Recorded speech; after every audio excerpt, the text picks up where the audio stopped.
ये कहानी श्यामपुर के जंगल के एक वन की है। उसी जंगल में मोनी चिड़िया अपना घोंसला बनाकर पेड़ पर रहा करती थी। उसके पास वाले पेड़ पर मोलू कौवा अपने परिवार के साथ रहता था। उसका एक बेटा था चीकू। चीकू कौवा मोलू कौवा बहुत ही आलसी था। कुछ दिन पहले मोनी चिड़िया अंडा दिया था और आज उस अंडे से एक नन्ही चिड़िया बाहर आती है। मोनी चिड़िया, आज मेरा माँ बनने का सपना पूरा हो गया। मेरी बेटी कितनी प्यारी है, मैं इसे कभी भी कोई कष्ट नहीं होने दूंगी। इसी तरह से कुछ दिन बीत जाते हैं। एक दिन मोनी चिड़िया भोजन की तलाश में जा रही थी। तभी मोलू कौवा उसके घोंसले में आता है। मोनी चिड़िया, अरे मोलू भैया, अच्छा हुआ जो तुम यहाँ आ गए। अभी आपके पास ही जाने वाली थी मैं। मोलू कौवा, क्यों, क्या हुआ बहन? मोनी चिड़िया, मोलू भैया, मैं भोजन की तलाश में जा रही हूँ। आप मेरी बच्ची का ध्यान रखोगे? मैं अभी आ जाऊंगी। मोलू कौवा, ठीक है मोनी बहन, तुम जाओ, मैं तुम्हारी बच्ची का ध्यान रखूंगा, लेकिन आते समय मेरे लिए भी भोजन लेकर आना। मोनी चिड़िया, हाँ हाँ मोलू भैया, आप चिंता मत कीजिए, मैं जरूर आपके लिए लेकर आऊंगी। इतना कहकर चिड़िया भोजन की तलाश में चली जाती है। मोनी की बेटी का देखभाल करने लगता है। थोड़ी देर बाद जब मोनी भोजन लेकर आती है, मोनी चिड़िया, मोलू भैया, आपका बहुत बहुत धन्यवाद जो आपने मेरी बच्ची की देखभाल की। ये लीजिए, आपके लिए भी भोजन लेकर आई हूँ। मोलू कौवा, ठीक है मोनी चिड़िया, अब तुम अपने बच्चे का ख्याल रखो, मैं अपने घर जा रहा हूँ।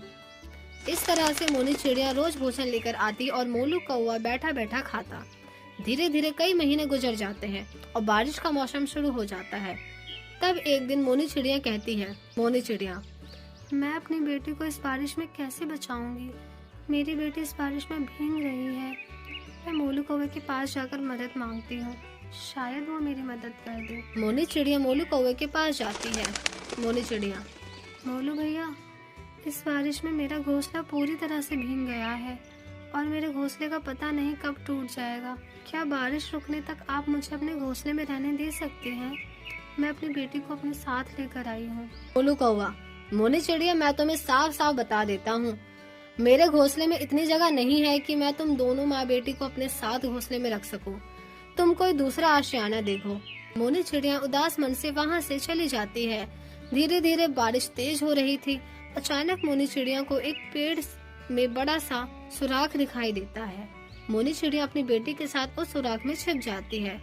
सुबह हो जाती है लेकिन बारिश नहीं रुकी। मोनी चिड़िया अपने घोंसले की मरम्मत करने लगती है। अब मोनी चिड़िया का घर बारिश में भीगने से बच जाता है। इस पर मोनी चिड़िया अपने घर को छत से ढक देती है। फिर मोलू कौवा मोनी के घर को देखकर कहता है, मोलू कौवा, अरे ये मोनी चिड़िया तो बहुत ही चालाक निकली, इसने अपने घर को छत से ढक लिया। मैं मौका देखकर इसका छाता चुरा लूंगा और अपने घर में लगा लूंगा। एक दिन जब मोनी चिड़िया अपनी बेटी के साथ भोजन की तलाश में गई थी, तब मोलू कौवा मोनी के छाते को चुरा लेता है और उसे अपने घोंसले में लगाने लगता है।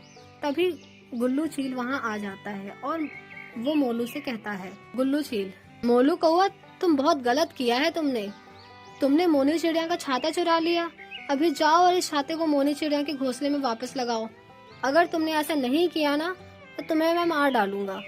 चील के डर से मोलू कौवा छाता मोनी चिड़िया के घर पर लगा देता है। फिर जंगल के सारे पक्षी खुशी खुशी रहने लगते हैं। सिमरपुर गांव के जंगल में अनेक पक्षी रहते थे। उनमें से एक कबूतर बाबा था, जिस पर काफी लोग अपनी मदद मांगने के लिए आया करते थे। कबूतर बाबा सबके कष्ट के समाधान बताकर उन्हें चिंता मुक्त कर दिया करता था। जिसके पश्चात सभी पक्षियां कहते थे, तोता, अरे जय हो बाबा की, जय हो बाबा की, आपकी वजह से कल मेरा बेटा परीक्षा में पास हो गया। जय हो बाबा की। मैना, हाँ, आपकी वजह से हमारे जो पैसे चोरी हुए थे ना, वो पैसे वापस मिल गए। बाबा, देखा संतानों, मेरी शरण में आकर मेरी बातों को अच्छे से सुनोगे तो तुम्हें ऐसे ही फल प्राप्त होगा। मुझे भी मेरा फल प्रदान कर दो, मैं तुम्हारा इतना कार्य पूर्ण कर दिया है, कुछ दक्षिणा तो दो। तोता, हाँ गुरुजी, मेरा बेटा पास हो गया है, ये लीजिए 101 रुपए। मैना, और बाबा जी, जो मुझे पैसे मिले हैं ना, उनमें से ये सोने की अंगूठी आप रख लीजिए और खाना भी खा लीजिए ये। बाबा, जरूर बच्चों, बस ऐसे ही अपने दुख चिंता मेरे पास लाकर दे दिया करो, जिससे तुम खुश रहो और मुझे भी धन सुख की प्राप्ति हो। सभी लोग बाबा की जयकारा लगाकर अपने घर चले जाते हैं। वहीं सारा धन समेटकर कबूतर बाबा अपने घर में आकर कहता है, बाबा, अरे वाह वाह, क्या बेवकूफ बनाया। इनकी आंखों पर पट्टी बंधी है अंधविश्वास की। इंसान तो इंसान, ये चिड़िया तोते भी पागल हैं। अरे भला मैं इसके बच्चे को कैसे पास करा दूंगा, और मैं क्यों उस मैना की चोरी का सामान ढूंढने जाऊंगा। बेवकूफ। खैर मुझे क्या, अब ये सोने की अंगूठी मेरी, और मैं गाऊंगा पैसा ही पैसा, चिक चिक पैसा ही पैसा। तभी रानी वहाँ से गुजर रही थी। जहाँ ये लालची कबूतर बाबा पैसे गिन रहा था, वहीं दूसरी और रेखा बहुत परेशान थी। कुछ दिनों से तूफान में उसका घर उजड़ गया था। अब उस पर ना पैसे थे और ना घर। वो और उसका पति सड़क पर आ गए थे। तभी रानी चिड़िया वहाँ से गुजर रही थी कि उसे परेशान देखकर कहती है, तोता, अरे तू इतनी परेशान क्यों है रेखा? रेखा, क्या बताऊं दीदी, कुछ दिन पहले मेरा घर टूट गया। अब कहाँ जाऊं समझ नहीं आ रहा। घर बनाने के लिए इतने पैसे नहीं और ना इतना आसान होता है। कैसे बनेगा भला? तोता, तेरी समाधान का एक हल है, और वो है कबूतर बाबा। बरगद के पेड़ के नीचे बैठते हैं, वहीं जा जाकर उनसे अपनी परेशानी बता, फिर देख तेरी सारी परेशानी खत्म कर देंगे। रेखा, क्या सच में? कोई बाबा परेशानी को कैसे खत्म कर सकता है? क्या वो हमें एक नया घर देंगे? तोता, अरे तू उनके पास एक बार जा तो, तेरा काम बन जाएगा। रेखा, ठीक है। अगले दिन रेखा चिड़िया लालची कबूतर बाबा के आश्रम में चली जाती है, जहाँ अभी लोग आए नहीं थे, और वो अपने सेवक से बात कर रहा था।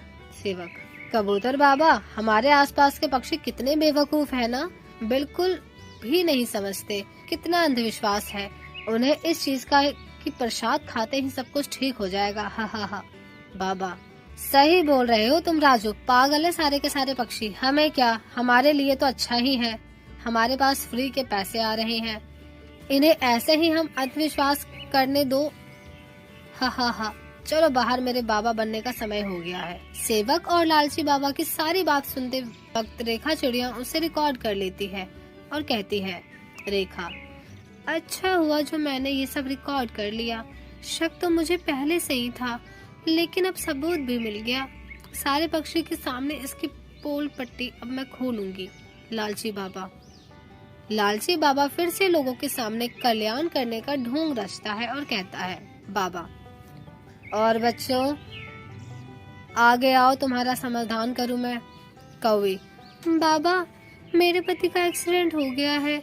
डॉक्टर ने बोला कि वो फिर से कभी उड़ नहीं पाएंगे। आप उनके लिए समाधान कर दीजिए। बाबा, रो मत पुत्री, तुम्हारा पति बहुत जल्दी ठीक हो जाएगा। ये लो, ये तुम प्रसाद रखो और अपने पति को खिला देना। 3-4 महीने बाद वो उड़ने लगेगा। तभी रेखा चिड़िया आकर कहती है, रेखा, लालची कबूतर बाबा, अपना ढोंग रचना बंद करो। तुम किसी को ठीक नहीं कर सकते, किसी के कष्ट को खत्म नहीं कर सकते। तुम्हारा सच मेरी आंखों के सामने आ गया है। कौवी, अरे तुम बाबा के लिए ऐसे क्यों कह रही हो? पाप चढ़ेगा तुम्हें। रेखा, अरे कौवी जी और आप सभी पक्षी, अब मेरी बात ध्यान से सुनिए और यकीन कीजिए, ये वीडियो देख लीजिए खुद। तभी रेखा चिड़िया के कहने पर सभी उस ढोंगी लालची बाबा की असलियत को जान जाते हैं। फिर उसे टमाटर और पत्थर फेंककर मारते हुए कहते हैं, तोता, अरे ये तो ढोंगी टिकला, मारो उसे मारो। कौवी, अच्छा हुआ बहन जी जो आपने हमारी आंखें खोल दी। हमें कभी न कभी ढोंगी बाबा पर विश्वास नहीं करना चाहिए। रेखा, बिल्कुल ठीक समझे। अगर ऊपर वाले ने हमें सोच दी है तो दाना भी वही देगा, इसलिए ऐसी परिस्थिति में किसी पर भरोसा न करना। रेखा चिड़िया उस ढोंगी बाबा के बारे में सबको बता देती है, जिसके बाद वो जंगल छोड़कर चला जाता है।